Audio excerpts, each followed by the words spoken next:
started. That's in that. And about 27. I'll have to restart the camera. Were you at the event Saturday that he did, the Hoptoberfest? No. We had a couple weddings going on, so we couldn't do it. Yeah, I didn't know what the turnout was, but I'm not sure. Yeah. But he has some event he did. I forget. It was a couple years ago. I forget what it was called. Maybe it was the Hamburger Festival or something like that. And it's like it cost him like $4,000. Yeah. You know, he lost like $4,000 on it. Yeah. And so he'll send me messages like, this better not be my hamburger festival. Yeah. But we've sold like 45 tickets, I think, so far on the website. I ran ads on 95X all this week. I heard that, actually. Yeah, I you? listen to 95X all the time. Okay, cool. Yeah. I'm going to be on with Marty and Shannon Thursday morning. Nice. We were just at the Helping Hounds thing, and I had like 20 people that were like, oh, that's awesome. We'll be there. So I'm assuming a bunch of people are just going to show up, Yeah. and not have bought a ticket. A lot of people don't buy tickets ahead of time. Yeah. I feel good about it now. I feel pretty comfortable. Last week, I was like, this is it. This is going to ruin Eat Local CNY. It's over. It's like, Rebecca, it's done. Pack it up. So hopefully that's not the case. But, so it should be pretty interesting. Yeah. All right, so we're sitting here with Nick Sanford, correct? Yep. Nick Sanford. Yep. Nick Sanford. Toss and Fire Pizza. Yeah. And how long have you been in business now? So we're going on about 4.5 years. April will be 5 years since we started the truck, the first trailer that we had, a little pull behind. Yeah. With just brick oven on it and some sinks, and that was pretty much it. I remember seeing, it was maybe 3 years ago over at the old rodeo on, is it Court or Teal? Teal, I think. Teal, right? yeah, Over Court by and the Teal. It was Speedway. like on the corner there. Yeah. Yep. Yeah, and that was just the trailer. Yep, we just had a little trailer. That's how we started. It was a little tiny wood fire oven that we could only cook a handful of pizzas in and kind of figure out what we were doing. Yeah. But you guys remind me of Buried Acorn because I love driving past and like seeing these expansions over the years. Yeah. And I mean, you went from that to then the next step was the shop in North Syracuse. Yeah, so we actually got our second trailer first back in, so it was April of 2016. We got our second trailer, started trying to navigate doing multiple events at once and all that kind of stuff. And then we kind of created a problem for ourselves because we didn't have enough like space to like be making product and prepping product and all that stuff. We were working out of Recess Coffee's headquarters. Okay. They have like a kitchen in there. So I was renting space from Adam and Jesse and like trying to like make dough in this little 20-quart mixer while like booking all these like massive festivals and events and all this kind of stuff. And it was just crazy. So we started I was really just looking for a commissary kitchen. I wasn't even looking to open a restaurant. Oh, really? And when Maine's was in business, I would drive past our current location all the time. And there was a Chinese restaurant and a little pizza restaurant. The pizza restaurant was like always dark. And I was like, what's going on with this place? Like, are they open? Are they not open? It's tiny. It could be, Yeah. So ended up, I had a friend who like knew the landlord and he called him and was like, yeah, this guy's going out. If you're interested, this is what it is. And it was like a week later and we were in there. It was crazy. Yeah, that's awesome. So, and then Creole Soul was there for a little bit and they went out and you've expanded into that space. Yeah. So we had like a little takeout area. Yeah. And then that was what we originally were, a little takeout area, maybe like 2 tables inside, very tiny, almost exclusively takeout. Yeah. And then when Creole Soul shut down, it was about to become like a Sprint store. And I was like, no, it can't become a Sprint store. Like I really like my 5-year plan, I would say, would be to knock this wall down and put a dining room in. So my 5-year plan became my right now plan. And we knocked it down and put in a dining room, got our beer and wine license and just like, all right, let's figure it out. So, that's awesome. yeah, it was pretty crazy. Do you find most customers in the shop or even like calling for a pickup or anything like that, are they people that are coming in expecting like more of a unique like wood-fired experience, or are they just calling for pizza? I mean, I would say when we first opened, people were just like calling for pizza because they didn't know. They had heard about us. Like we got like some cool like radio or like TV and like newspaper buzz and like you know when any place kind of opens in Syracuse that you get like Syracuse.com comes out and you get a shout out and you get kind of like a little bit of promotion that way, right? So people were just trying us because they were like, oh, there's this new pizza place, let's go check it out. And then either you love wood fire. I feel like there's two people either love wood fire pizza or they do not like it at all. Like it is a very different style of pizza. Yeah. It's it's definitely not for everybody. Yeah. But I mean there's a good mix. There's a good mix now of people who just want to come and have, our style of pizza and just want to come and have pizza. So. Yeah. I mean, it's definitely more artisan, obviously. I personally prefer it. We live on the north side, and like Friday nights is pizza night. And you're not too far away from us. You're like 15 minutes maybe. But we usually hit up I think just for delivery. We go to there's a couple shops. I won't mention their name because I'm about to bash them, but they just suck. Yeah. Like they started out, one of them opened up within the last year, was phenomenal out of the gates. Really, really? Really good. Yeah. Cuts their pizza like Twin Trees, which I like. Maybe not my favorite, but I like it. Some people are just against it. Yeah. Really good out of the gates, and then the last 4 months, it's just bottom. That's a bummer. Yeah, it's really bad. Really, really bad. So we've been trying different places now. We just tried Pavone's, which is okay. I've never had Pavone's, and everybody tells me I have to have Pavone's. Yeah. Yeah. I prefer the one downtown of their locations, and you kind of have to go in and just get a slice. Pizza's different when you get it by the slice. Oh, absolutely. Yeah, 100%. It re-energizes the pizza, re-crisps the pizza. Yeah. So it's not a fresh pizza, but it's can sometimes almost be a better version of a fresh pizza because it's getting reheated and it's just a different thing. Yeah. You ever watch the Louis C.K. show? Yeah. Okay. His intro, he's walking around, he goes in the pizza shop. There is, I used to run this small group thing at Cafe 407 longer than that. Holy cow, 7 years ago. And it was on a Tuesday night, and my routine was go there, kind of get ready for it, and then with 45 minutes, go next door to Village Pizza or whatever it was. And get 2 slices and a can of, and I just always had that picture of the Louis C.K. intro in my head, For sure. Yeah, there's just something about it. There is something about it, man. Just those cool slice shops and going in. And, yeah. I wish we had something more along those lines around here. I think just primarily downtown, was where, and I guess there are, you have Varsity and that kind of stuff. Yeah. But I hate going up to the hill. Yeah, I hear you. Yeah, absolutely hate it. Yeah. So what made you what made you say wood-fired pizza? So I grew up in Connecticut originally. I've been in Syracuse for, I'm going on 7 years now, something like that. Ah, okay. I didn't know that. So I grew up around coal-fired pizza. That was actually a really big thing in Connecticut. Yeah. There's Pepe's and Sally's, all these famous places that you look at the lists of the top 100 pizza places in America, and they're always at the top. It's just crazy. So I kind of grew up around that. Another thing in Connecticut, there were literally pizza trucks everywhere. It was, everywhere you went, there were pizza trucks. Really? It was just this massive market that the restaurants had pizza trucks. There were individual operators that had pizza trucks. They were just kind of everywhere. Legit trucks? Trucks, yeah, the cool old school Chevys where they'd put a wood fire oven in them and actually what I wanted to do. And then I looked to find out what the price was and said, okay, well, I'm never going to do that.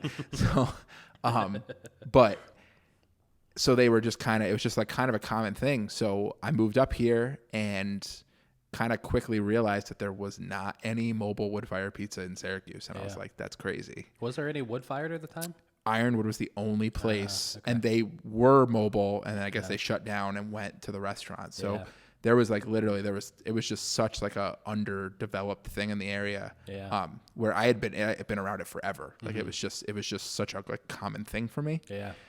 So when I moved up here, I was like, oh wow, there's no wood fire pizza. This is kind of nuts. And I was working for Panera Bread at the time. It's a manager, and just not loving what I was doing, and just kind of. So I started to. I spent about a year, researching different ovens and trailers and trucks and what I could do and. Try to spend a year talking my wife into it and be I think I want to do this and I'll still stay at Panera and it'll just be part-time. We'll see what happens. And then within 2 months I had quit Panera and was on this road to this craziness. What was the investment in that? I mean, because those ovens aren't cheap, right? Yeah, I mean the original trailer that I bought, my like total investment for everything was like under $50,000. It was Okay. pretty inexpensive for what I was doing, you know. So that one was I basically got the kind of the cheapest one that you could get. Yeah.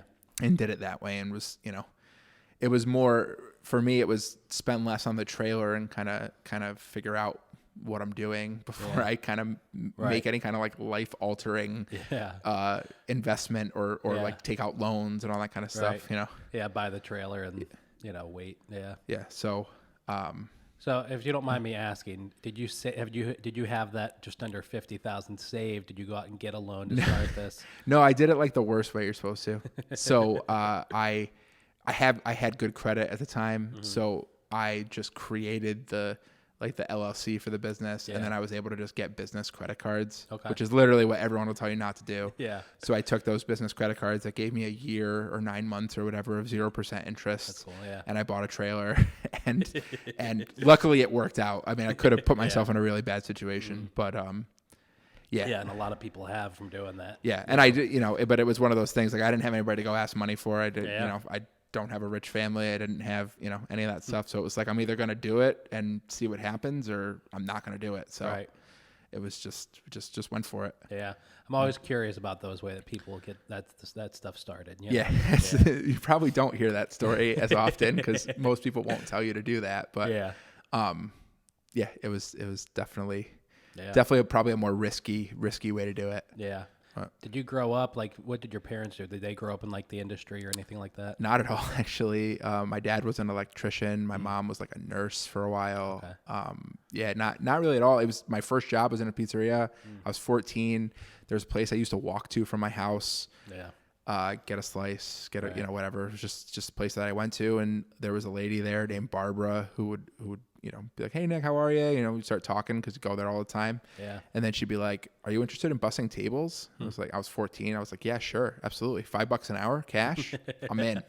So cash in the pizza business. So nothing better. I was in. I was hooked, man. It was it went from bussing tables to cutting pizzas. It was such a busy place. They literally had a person who literally just cut pizzas every night. Like it was just crazy. So bussing to cutting pizzas to making pizzas, making subs, answering phones, so I spent about 6 years there, learning everything I could. And, kind of realized that I liked the industry. That's what I wanted to be in. Yeah. Went to culinary school, went to school for hospitality management and stuff. So that's cool. Yeah. Yeah. And so how old were you when you started Toss and Fire? I was 20. Just turned 32 yesterday. Oh, did you? Happy birthday. 26. Thank you. 27 then I think I was. Yeah. Yeah. Yeah. Holy God, 32 years old. I mean, I'm 33. I'm not I sound like, it sounds like I'm 50 by saying that, but yeah, no. So I was 27 and it was like, I don't want to, I went the culinary route. I went to the restaurant management route, and it was like, cool. Like I make more money working for this big corporation, but it kind of sucks. Yeah. So, right. I just was like, I got to figure something out. Yeah. Do you think, working, you have 2 trucks now, a truck, a trailer, and the restaurant. Yep. I can't imagine the hours that you're putting in every single week. Yeah. It gets pretty crazy. This is our 5th season now. I've kind of been trying, to the best of my ability to balance things a little better. It's a lot of my focus is switching to okay, how can we do what we're doing without me having to work every second of my life, because I can't, it's just not, it's never sustainable. That's great. Start a business, put everything into it. And, but anyone who does that forever, it just doesn't happen. It just doesn't work that way. Right. Not with other things in life. No. Yeah. So I've got 2 young kids. Yeah. It's just doesn't happen. So I've been working really hard to trying to balance everything out. And when we started, if you called me and said, "Hey Nick, I want you to do this event," I didn't even ask a question. I was like, "Yup, I'll be there." We just did everything. Yeah. Everything you could imagine.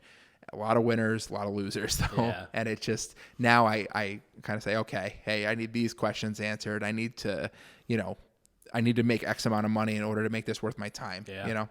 So we just kind of do it that way. Yeah. And I try to balance out as much as I can. But like during the fair, I'm pretty sure I worked like 110 or 120 hours each of those weeks. Yeah.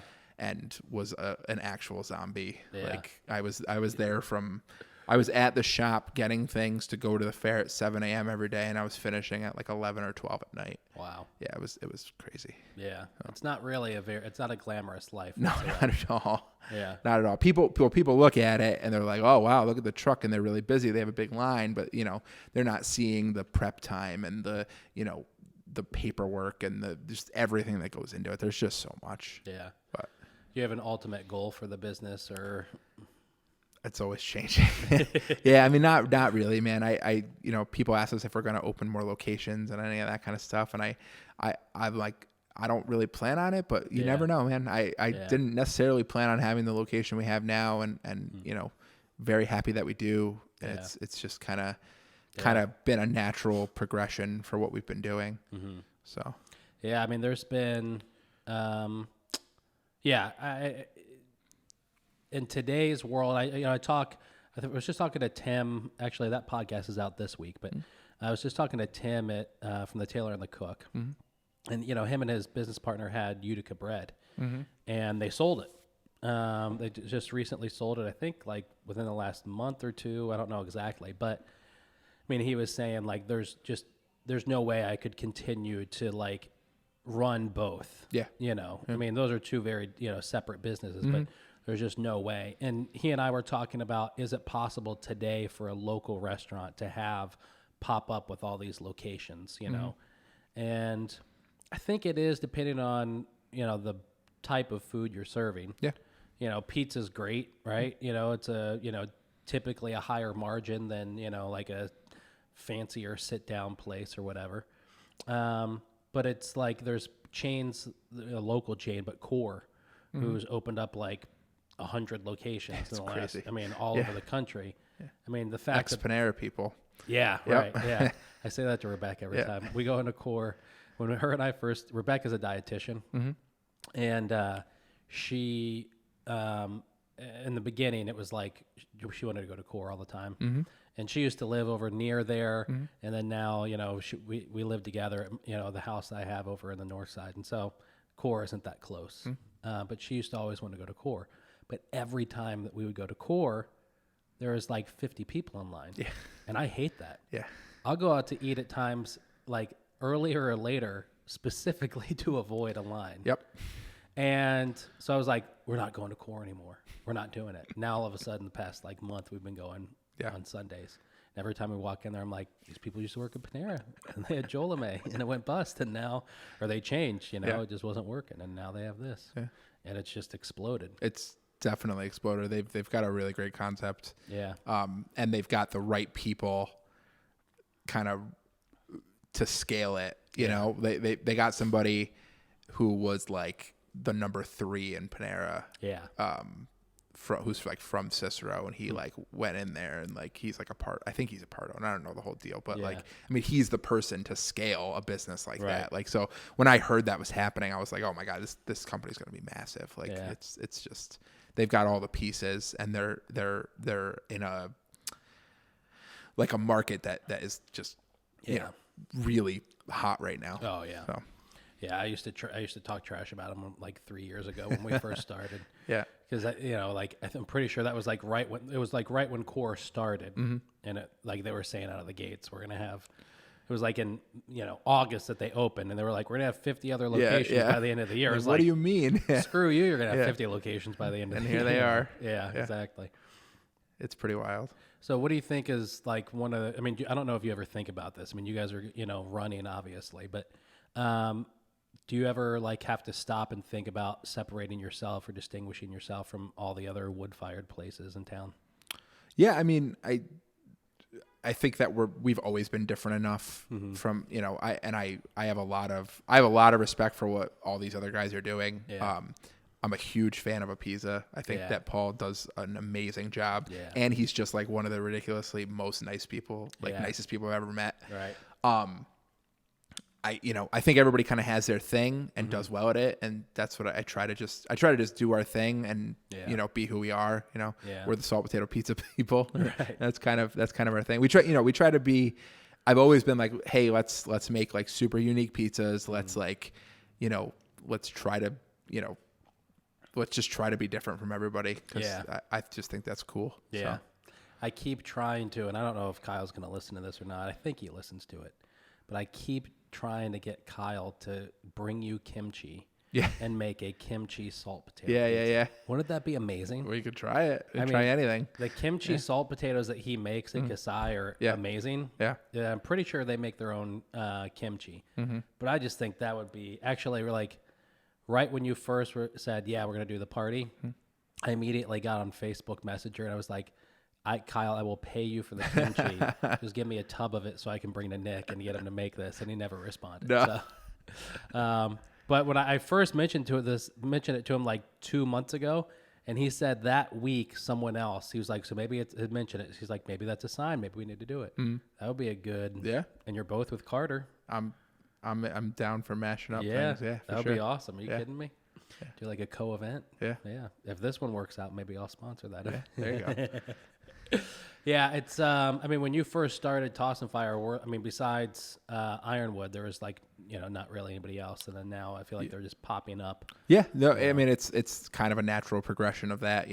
Like I said, where I was from, like it was just everywhere. So like they would pop up, more would pop up. Like when I moved, it was at the point where all the pizzerias were getting little mobile, even if they didn't do wood fire pizza, they were getting little mobile units and doing catering and stuff. And I was like, this is nuts. Like, how are these places doing this? And I went home, back to my old home, and went to one of my favorite pizza shops, and I was talking to the owner, and he's like, yeah, I'm thinking about retiring and opening a truck. And I was like, oh man, like, you might not want to say you're retiring. Like if you just want to close the shop and open a truck, okay. But like, trust me, you're still going to be, getting your butt kicked. So yeah, that's pretty funny. So when you first started with the trailer, was there a food truck association at the time? No. So we actually, so I opened in April. In January, got a call or an email or something from some of the local trucks. There was probably count them on one hand at the time. It was crazy. Yeah. I'm just going to restart this. Yeah. Cool. So I got a call from some of the local trucks. There we go. All right, now we're good. Got a call from some of the local trucks. And they were saying, hey, we're thinking about banding together, kind of creating this organization to, try to kind of fight the city on like these ridiculous food truck laws. Like they wanted, it was $1,500. You got one spot. You couldn't move anywhere. It was just like, you had no idea. And everyone who had done it was like, it doesn't work. Oh, yeah. So we got together, a handful of the trucks. Some of the trucks don't even exist anymore. Some of them do. But and we started talking about how we could kind of band together and try to get laws changed and at least just get Syracuse further along in the whole kind of food truck scene. Which I would say we definitely did. There's probably like 50 food trucks in Syracuse now. That's crazy. Which is just not like literally there was 5. Yeah. So it's been like this massive kind of explosion in the area, which happened in a lot of other markets 10 years ago, 5 years ago, a couple years ago, whatever it is. But it's been this really big thing in the last few years. So I'm super happy to be part of it because it helped me just like knowing other vendors and talking to other vendors and like bouncing ideas and questions and all that kind of stuff. Like it's invaluable when you're new to talk to someone who's been doing it. Yeah. So it's definitely. Yeah. What's your what's your least favorite part about the current scene, food truck scene? Or what's the one thing you wish was different? The one thing. There could always be more like opportunities. Like there's, the laws have changed, right? They've way better than they were. Yeah. You can always improve on that. There's markets where like, you can pretty much go and park anywhere you want. And, Right. Other than like in front of a restaurant, like nobody wants it. No food truck wants to go park. Like I don't want to go park in front of a pizza. Yeah. Like it wouldn't make sense, right? Like it doesn't make sense to him. It doesn't make sense to me. Yeah. Right. But there should always be more like food trucks bring people to areas. Like it only helps like the culture of the entire area to have trucks there. There's like so many studies like that like prove this, that like, but this people get kind of stuck in this idea that the food trucks are against the restaurants are against the food trucks. And a lot of times that's really not the case. Yeah. Like, I mean, most, a lot of restaurants are completely fine with food trucks, and they think that, competition is a good thing. And, Yeah. What was, how do you feel the first year of being at Clinton Square went over? Yeah, I mean, it went really well. We had some kind of iffy weather towards the end of it, and that never helps anything. But no, I mean, the feedback was great from people. People were super excited to have the trucks there. It got packed basically every week, except when it was downpouring. Yeah. Did trucks do well? Yeah, everybody that I talked to. That's good. And myself, I mean, we did well when we were there. So we're definitely planning to bring it back next year. Yeah. And hopefully, from there on. But yeah. I wish, when I used to live near Austin and for a couple of years, and, times we would go to Austin, there would just be, obviously Austin's like the mecca of, they're in like Southern California, stuff like that, right? But they would just have these like areas set up where it was like the same trailer or, truck, whatever, that was there all the time. But they would have these like little parks set up. Yeah, food truck parks. Yeah, nothing crazy, but, lights, and there'd be music, and just kind of a cool area to go and sit, and you knew that these people were going to be there like every Friday night at 1 a.m. Yep. I think that'd be cool to see something like that branch off into Armory Square, or be able to have like a truck pop up somewhere. For sure. Like that. Yeah. I mean, I look at, we look at like what Rochester does and what Buffalo does and what Utica's doing and all that kind of stuff. And everybody's kind of got their good and bad, I feel like. But Rochester specifically has had these massive food truck rodeos, like 60 trucks, like crazy. Wow. That 60 trucks kill it. Yeah. Like just they're bringing live music. They're bringing, all the pieces of the puzzle that work, that bring people out, and they know it's, it's once a month or whatever. It's not every week. Yeah. It's once a month. They have this huge event. They pack the place, and they, awesome. They've been doing it for years. Yeah. And I know trucks that are in that area that do it, and they're like, Nick, it is good every single time. Yeah. Like it's just, Yeah, I was at the Arts and Crafts Fair or festival downtown this year, and Maca Roland was there. Yeah. And so I went up, and I didn't see like the 585 number or anything like that. And I was like, oh, there's a new truck in the area. Yeah. And so I asked him, I was like, where are you out of? And he said Rochester. And I was like, oh, how's it there? He's like, it's amazing in Rochester. He's like, it's absolutely unreal. Yeah. So yeah, I haven't spent as much time out there checking out those two food truck scenes, but you have to imagine bigger cities, Yeah, it's just kind of natural that the bigger cities would have more trucks and have more, have more events and all that kind of stuff. But I do see that Rochester trucks come to Syracuse though, and like that could be due to like oversaturation and all that kind of stuff. Maybe things were really good 10 years ago and they're starting to kind of dwindle a little bit, or just there's so much competition, all that kind of stuff.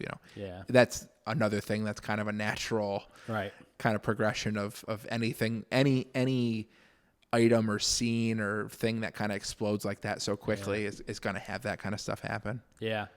I mean, we reached out to a lot in Utica and Rochester trucks, trying to get them for the party on Friday because, I wanted to bring in I knew from the get-go I was going to ask you and Nick at Limp Lizard, and then I wanted the two other spaces to be trucks that people weren't familiar with, because I know that if the same people keep showing up at food truck events like the trucks, that not as many, it's gonna be like, all right, well, I've had that before. Yeah. You're gonna get people that are gonna show up because it's Limp Lizard and Toss and Fire, but I wanted to bring in some unique stuff as well. Yeah. And Nick, we probably contacted 50 food trucks and heard back from maybe 6. Yeah. And or maybe 10, and not including you and Limp, because I knew you guys were pretty much going to be good from the beginning. But even the ones that I contacted, like one out of Utica, they were like, we've never driven our truck more than 10 miles. I don't know if I could make it to Syracuse. Yeah. Another one out of Rochester was like, well, I don't know. It was like, listen, I'll cover your gas. You know, it was like that egg roll place that had popped up. Oh, yeah. I knew they would bring a crowd if I could get them here. And then they were like, we'll think about it. And then by the time they got back to me, you know, Pat had reached out. And so, you know, we had PB&J and that kind of stuff. It was like, Pat's got good stuff. Yeah, she does. Yeah. And, you know, there was even a few around here that were like, I want to know time, how many people, how much money am I guaranteed? Like, the amount of like the amount of time it took to just get even people to reach back to us I was like, how is this, like, how are you operating a business? Yeah. It just blows me away still to this day. I have learned, the one thing I've been floored about is, and I sound like a prick every time I say this, but I look up to like a small business owner. It's like, you did it. Like, my business doesn't cost me. I mean, it cost me money, but to get Eat Local CNY started, I didn't have to go out and take a loan. Yeah. It was, you know, a website and social accounts, and then go out to eat. Right. So for somebody to take out a $50,000, you know, put it on credit cards and take that big of a step, it's like, holy shit, that's impressive. Right. And you're not one of these people, but I meet some people and I'm like, how are you running a business? How is this happening right now? You know, it just blows me away. I've had those thoughts before. Yeah. I try to keep them to myself, but I've had those thoughts before for sure. Yeah, that's why I'm a prick, because I don't like to keep them to myself. I don't like to mention names, but, you know, I like to share my opinion too much. No, I understand. Yeah, it just blows me away. Yeah. So I mean, you know, for those that know, like, a food truck association exists, what's the biggest benefit for a food truck to be in? I mean, the network of trucks, the network of that wealth of information, you know, not to mention, like, the food truck association has kind of become the one-stop shop for finding a food truck, right? So you come to us and you say, hey, I'm looking for 4 food trucks for this event. We'll take that. We'll share it out to our members. Members can contact you, book them, you know, that kind of thing. Yeah.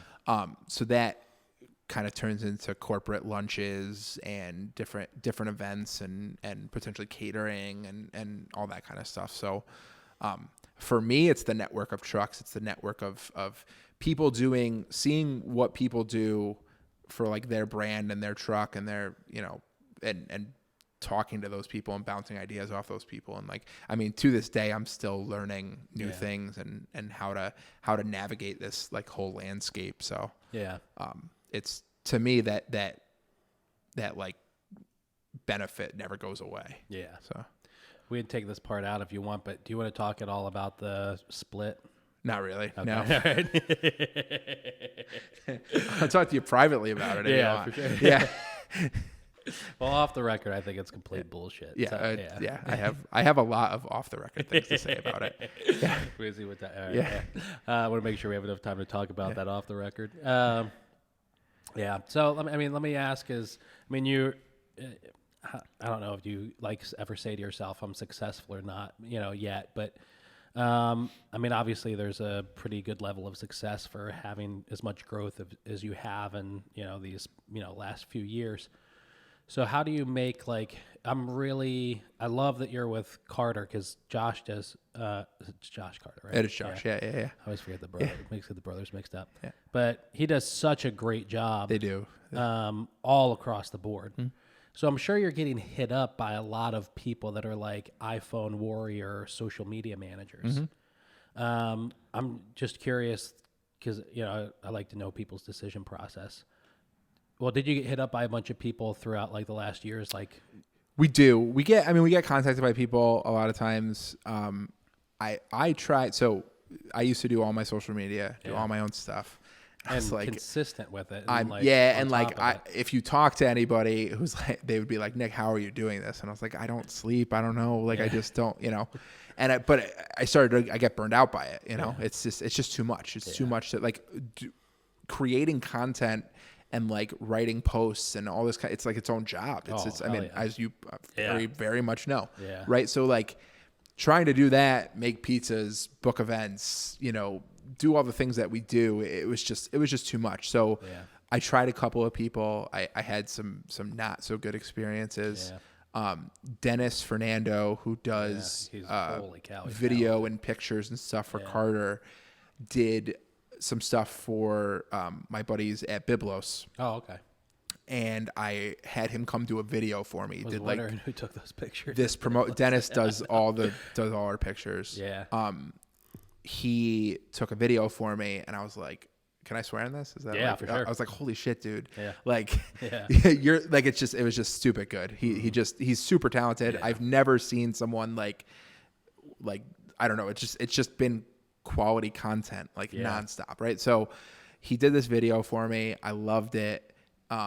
And I don't know if I contacted him or he contacted me that he was working for Carter. Okay. But somehow that ended up happening, and we started talking what they could do for us, and like we wanted to. So my old logo, literally was one of these things where like you buy like an image for like $100 or something. Yeah. And so I bought it was like an oven with a flame in it. Yeah. And I bought this thing for like $100 like 5 years ago. And I was like, I mean, we were a little food truck, so like it's fine, right? Right. And actually the pizza shop that I worked at had this little clip art logo. They still have it for like the last 30 years. And I was like, I don't want to be that. I don't want to have like this this crappy flame that gets all pixelated and like, it just doesn't look good. Yeah. So that was really what I was looking for. I was looking to kind of change our logo. Changing our logo turned into like a complete kind of rebrand. Yeah. Which I'm very happy that we did. And it kind of went down that road of, we did a new website and we did the new logo. So we've been transitioning everything from the old logo to the new logo. Yeah. We just redid like our restaurant signage and all that kind of stuff too. Yeah. But yeah, I mean, they've been great to work with. The quality content is what I was looking for, and the people I had hired previously just weren't doing it. Like it was a lot of recycled stuff and like, or like just pictures I would never post, like I'd be like, come on, like I could take a better picture with my iPhone than that. And like the pizza's dark, like a lot of like the pizza will be dark in front of the oven instead of like taking it where there's enough light or using light to like make it, I don't know. I don't know much about pictures, but yeah, for sure. So that's kind of how we got there. I'm really a bit terrified and excited to see how things are going to change in the next 6 months to a year. Rebecca has she has a limit of the amount of times I'm allowed to mention a recession in a day. Yes. And so, so it's like certain jokes I make and talking about the recession, I can only do it like a few times a day around her, and then she tells me I'm done. Yeah. But I think, signs show what I know nothing about the economy or finances, right? So I just have to start with that. I know nothing about this. I'm a theology major. I didn't go for finance, right? But I listen to enough people that I believe something's, going to happen, right? I watched The Big Short, that movie, 10 times. Yeah, I get love it. that movie. I know everything about the economy and the next financial collapse. I joke with Kyle about that when I watched the Chef's Table with Ivan Orkin on ramen. I was like, I know everything about ramen now. Yeah. But I'm convinced something's going to happen. Yeah. And so not only am I really interested to see how the restaurant industry in the area is affected by it, I've been told by people I work for that restaurants are pretty much safe in a recession. I was going to give you a quote on that. All right. So when I worked for Panera, this was the CEO of Panera had this to say about the recession, is that regardless of what's going on with the economy, people eat. Yes. Right? They're always going to eat. I mean, it's definitely, I would consider us like we're not the highest end product, right? We're also not Little Caesars, sure. so we're somewhere in the middle there, right? Yeah. And I would think that would probably affect us more. A recession would affect us more than maybe your cheaper options and that kind of stuff. So I mean, it's definitely like a fear, I would say, that I have. See, I would think if anybody would be safe in this area from something like that, maybe not if anyone and not specifically you, but I would think pizza would be pretty safe. Yeah. Because you have so many options at Toss and Fire. You can sit down and feel like, you don't feel like you're in a pizza shop, and you're still not going to walk out having spent $100 on dinner or whatever. For sure. Yeah. Yeah. I worry about it. I worry about so what year was that? 2009, 2008? I don't remember. Right. So, I got some inheritance money back in 2008, Oh, cool. and it all came through in the stock market. Oh, all of it. Literally. So I'm what was I? I was 19 years old, 20 years old, whatever. I was young. So I'm like, all right, cool. Got, gotta take, not going to take this all out because you got to pay taxes on it when you take it out. Right. So I'm going to leave it. All of a sudden it just tanks, man. I think I lost like 60%. Oh, wow. Something crazy. Yeah. Then I took the rest out and then I paid 35% taxes or 40% taxes on that. I was like, oh, I might as well have not gotten anything. Yeah, I know. And I'm like looking at it and I'm like, it's so high. Yeah. It's just so high. Like it has to happen. Right. Like it, just from history. I mean, that's about my knowledge of it. Yeah. But same here. from history, I mean, it goes up. Right. It goes down. It goes up. It goes down. Eventually, no matter what you do, it's gonna go down at some point. I know. It can't just keep going. The amount of people that are becoming real estate agents today tells me that something bad is about to happen in the economy. Rebecca was just telling me the other day because, I work for Kubal full time, and I want to get out of it. I'd love to do this full time, but she's like, listen, maybe you should be a real estate agent. You'd be really good at it. And I'm like, yeah, maybe in 4 years when, everything's done. Yeah. But not right now. I'm not becoming a real estate agent. Yeah. I owned a furniture store back when that happened. And we opened it like 6 months before, and we closed, we shut the business down shortly after it all happened. And there's a lot of stupid decisions that I made. I was a 21-year-old who owned a furniture store. I mean, obviously that doesn't spell success, but the economy didn't help either. No. And I was telling Paul Daly on a podcast, I don't really remember much from it except for that people weren't spending money on furniture at the time. Yeah. And it's funny, I got shortly after I closed the business, I got an inheritance as well. It was like $1,800. And the day after I got that check, a bill, unexpected bill from the business shutting down, popped up that was like $1,700. Oh my God. Yeah. Dear God. That's how that goes. Yeah, man. Right. Yeah. No, I'm really interested to see how it's going to affect the industry in the area, and to see how it's going to affect, because there's 500 people who have their own social media management company in Syracuse or Central New York. And most of it's, from a phone. And then you see, people like Josh that are doing great things and bigger companies as well. But I'm really interested to see how both of those things are affected. Yeah.